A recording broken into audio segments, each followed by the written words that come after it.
Random Shark. Is the commentary community counterproductive? If you spent much time going through the comments of bigger commentary channels, it's likely that, at some point, you'll have heard the argument that, in discussing the people on YouTube whom you dislike, you're in effect just widening knowledge of their existence on the platform. The core concept basically boiling down to the quote, "all press is good press," at least for the people that come to the attention of the community. Which gives the commentary community an interesting dilemma, in that discussing someone is, in some ways, of benefit to that person. Even though, as is often the case with commentary, what you're saying about that person is typically quite negative. And since you're talking about the person or event in a negative light, the obvious conclusion that people will draw from your video is that you're probably trying to steer people clear of that channel.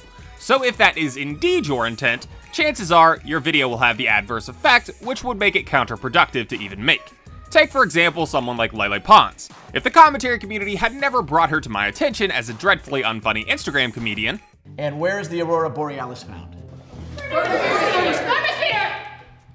Yes, excellent. Then chances are when I saw her in YouTube Rewind last year, she would be just another in a long line of faces that I didn't recognize. However, many commentary channels did make videos on her, bringing her to the attention of the community, making her a person that I became familiar with. So if the goal of their videos were to keep me away from her unfunny content, they're bringing her up sort of ran counter to that goal. Or, on a smaller level, you could look at my videos. I've made several on people such as Fancy Vlogs by Gab, More AA9 Skills, Jack Thomas, or Blacktip H, more than likely introducing these channels, which aren't widely covered in the commentary community, into the consciousness of my audience. So if my intentions were to keep people away from them, I wouldn't be doing a very good job.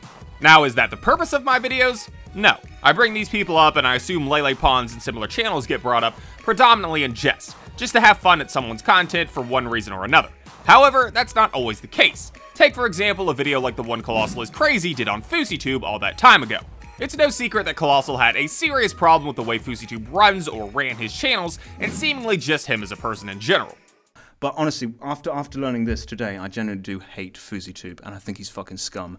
So when Colossal drops a 40+ minute documentary on FouseyTube, the intention of that video is almost certainly to draw some blood. And videos in the spirit of Colossal's aren't that uncommon. There are certainly times when commentary channels will take serious issues with the way people are conducting themselves online and set out to impact the individuals that they have grievances with. For a very good example of this, look no further than Kavos and his video series aptly titled, "This Video Will Make You Hate." And if somehow you couldn't tell by the title, yes, he has taken up some form of distaste for the channels he's talking about and would like to share that distaste with you. Every day when you wake up, just make sure that you watch your live performance of Everyday Bro. That should remind you of what a talentless twat you are. Now, while Kavos' videos can be quite good at times, and despite perhaps being mentioned by KSI or RiceGum for videos he's made on them, it's not as if the videos he makes have any noticeable lasting effects in terms of sub growth. For example, his video, "This Video Will Make You Hate Jake Paul," the first one, the video was released on July the 12th and was viewed over 4 million times. And yet, despite that, Jake received some of his peak subscriber growth in that month. Or how about "This Video Will Make You Hate SS Sniper Wolf," which released on July 28, 2017, and also has over 4 million views. The video did well in terms of its reach, and you may even be able to argue a case for its initial impact, seeing as SS Sniper Wolf's subscribership did have a deficit on the 30th, even though I'd personally attribute it to her face censor debacle. But even if you give Kavos all the credit, by August, she had already made back that slight decline. So when Kavos says something like this, and with my videos, you know, I'm exposing these scumbags, I'm showing you their true colors, so, you know, I obviously am trying to make you hate and dislike them. I can't help but think that that's an unreasonable goal, since the evidence to me doesn't bear out the possibility that he'll be able to make any great dent in their popularity. And if his goal is indeed the destruction of one of these channels he wishes to make you hate, I don't think he nor anyone else has that ability, with the possible exception of iDubbbz, whom you may be able to make a case for, with his ability to sway a good number of opinions. However, I'm sticking mainly to generalities in this one. But if videos such as these only serve to give these channels more exposure, then what's the point in making them? Which I assume puts many commentary channels on the horns of a dilemma. If I really don't like this person, and discussing them only serves to bolster their presence on the platform, then why would I make a video calling them out? But that does not exist anymore. Even when you expose someone, it has no impact on what happens in the future. It doesn't do anything. This is just the unfortunate reality with YouTube now. And I think to answer that question, there are multiple paths that you can take.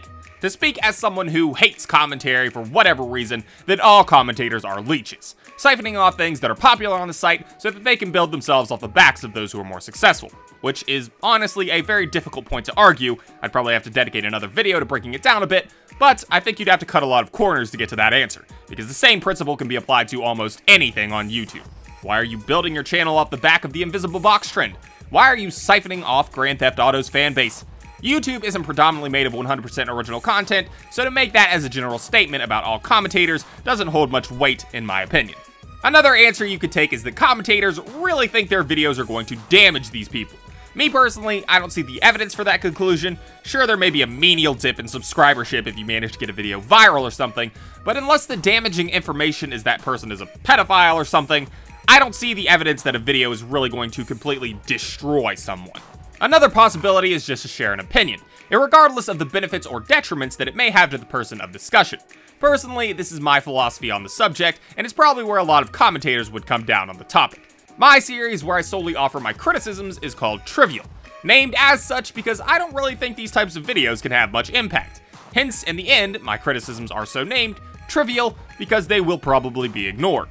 Now, that doesn't mean it's not what I think about the person, it's just to say that I don't think my opinion is going to sway very many people because I'm mainly just criticizing content.